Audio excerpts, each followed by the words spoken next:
Adding similar fractions, two mixed numbers. 2 and 3/5 plus 2 and 1/5. First, you have to add the whole number, then add the numerators, then lastly, copy the denominator. 2 plus 2 equals 4.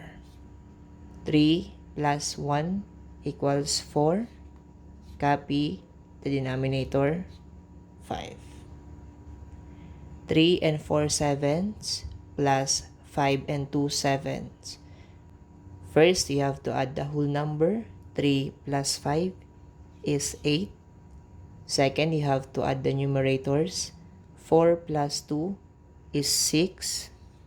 Then lastly, copy the denominator. Now it's your turn. 5 and 2/13 plus 2 and 8/13. What is your answer?